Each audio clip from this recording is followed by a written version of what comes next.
नमस्कार, मैं डॉक्टर रेखा मिश्रा, बाबा गंगादास राजकीय महिला महाविद्यालय, बीए पार्ट द्वितीय की हिंदी साहित्य के प्रथम प्रश्न पत्र में संकलित कवि पद्माकर के पद की हम व्याख्या कर रहे हैं। पद्माकर रीतिकालीन रीतिबद्ध कवि हैं। प्रस्तुत पद में पद्माकर ने ऋतु वर्णन किया है। यहाँ प्रकृति के सौंदर्य का चित्रण है। ऋतु में बसंत ऋतु की सर्वव्यापकता पर पद्माकर कवि कह रहे हैं। कूलन में, केलिन, कछारन में, कुंजन में, क्यारिन में, कलिन किलकंत है।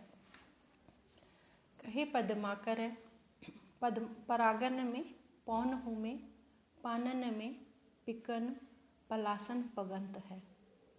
द्वार में, दिसान में, दुनि में, देश देशन में, देखो दीप दीपन में, दीपत दिगंत है।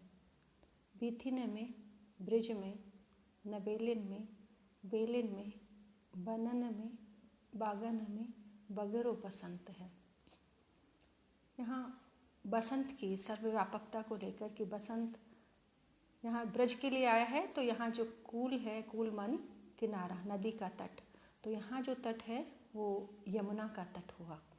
तो बसंत ऋतु यमुना नदी के किनारे पर वहाँ के जो क्रीड़ा स्थल हैं उन क्रीड़ा स्थलों में और नदी के तट की जो रेत है, कछार है, उसमें ब्रिज में वृक्षों की लताओं के जो कुंज बने हुए हैं उन कुंजों में, क्यारियों में, कलियों में यह बसंत सर्वव्यापक फैला हुआ है। और किलकारी, कवि ने यहाँ किलकंत शब्द किलकारी ले रहा है, अर्थात जैसे छोटा बालक प्रसन्नता से किलकारी लेकर अपनी प्रसन्नता व्यक्त करता है, उसी तरह जैसे मानो ये सब जगह बसंत ऋतु में प्राकृतिक सौंदर्य है, ये बसंत रूपी बालक की प्रसन्नता की अभिव्यक्ति हो रही है।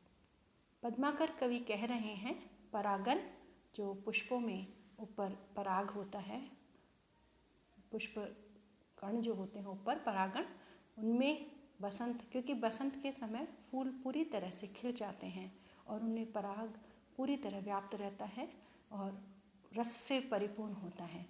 इस कारण परागण में, पौन हवा में, पानन यहाँ वृक्ष के पत्तों में, कोयल की आवाज़ में, पलाश में, सब में बसंत ऋतु पगा हुआ है।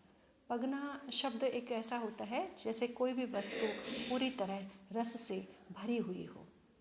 तो यहाँ बसंत के उस रसपूर्णता का परिलक्षण हो रहा है कि वह बसंत ऋतु सब जगह अपनी व्याप्तता और उनका जो रसिक रूप है वह प्रदर्शित कर रहा है, क्योंकि बसंत ऋतु में हवा शीतल मंद सुगंधित हो जाती है, पुष्पों के परागण से भीगी हुई, वृक्ष के पत्ते भी नए नए पतझड़ के बाद किसलय नए आ जाते हैं, कोयल की आवाज़ भी मधुर हो जाती है और पलाश के फूल भी अपनी पूरी तरह से खिले हुए होते हैं।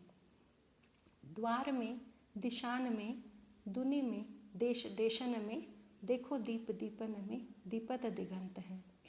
कि वह पद्माकर कवि यहाँ कह रहे हैं कि बसंत दरवाज़ों पर, अब यहाँ दरवाजे पर बसंत का तात्पर्य यह है कि उस घर में रहने वाले इंसानों में, मनुष्यों में प्रसन्नता का भाव व्याप्त है। और जब जिस घर में रहने वाले लोगों के अंदर प्रसन्नता का भाव होगा तो उस घर का द्वार एक सुखद अनुभूति लिए हुए होगा।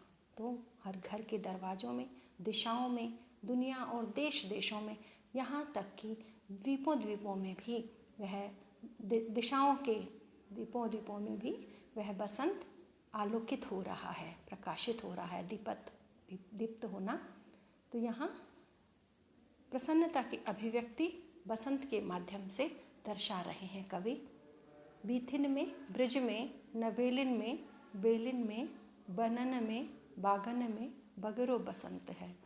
कि ये बसंत बीथिन गलियाँ, कि गलियों में, ब्रज में, ब्रज की नवयुवतियों में और जो ब्रज के वृक्षों पर लिपटी हुई लताएं हैं, उन लताओं में, जंगल में और बाग में सब जगह बसंत फैला हुआ है।